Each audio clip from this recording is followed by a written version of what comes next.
कांची मठ की जो परंपरा है और गोवर्धन पीठ और द्वारका पीठ में ये 100% वो है 6वीं शताब्दी बीसी में ही आदि शंकराचार्य का समय है।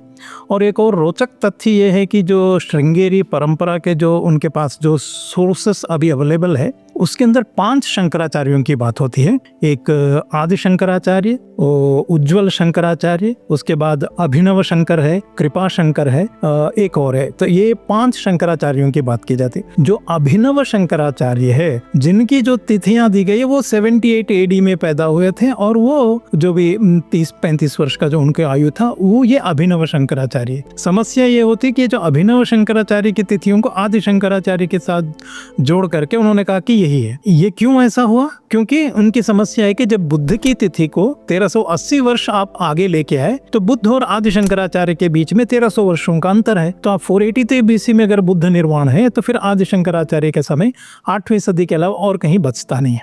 तो इसलिए जो है उन्होंने ये जो क्रोनोलॉजिकल जो गड़बड़ी हुई है वो बुद्ध की तिथि की वजह से आदि शंकराचार्य की जो पारंपरिक तिथि है उसमें भी समस्या आई।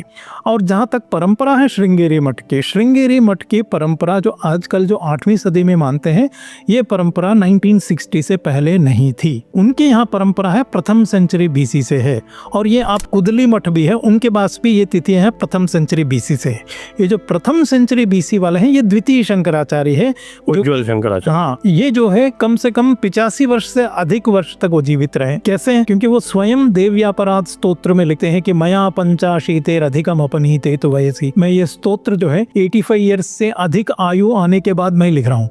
तो जो व्यक्ति 32 वर्ष तक है ये जीवित रहा है वो ऐसे कैसे लिख सकता है कि मैं 85 ईयर्स में। और जो यही समस्या है कि जो शक संवत वाला जो 2-1 हो गए ना, इसी वजह से आदि शंकराचार्य और द्वितीय शंकराचार्य के दोनों की कहानी मिक्सअप हो गई है। और जो शंकर विजय बाद में संकलित हुआ है तो वो दोनों का उसके अंदर समावेश आता है। क्योंकि द्वितीय शंकराचार्य जो शंकर विजय में शंकराचार्य को बाण, मयूर, इस तरह के जो संस्कृत कवि हैं उनके समकालीन बता दिया गया है उसके अंदर।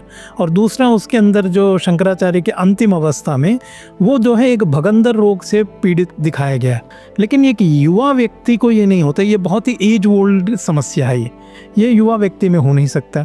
दूसरा जो आदि शंकराचार्य जिन्होंने अपने अंतिम जो यात्रा है कांचीपुर में की थी तो वो, और एक है जो बद्रीनाथ में हुआ है। ये 2 अलग अलग शंकराचार्य हैं।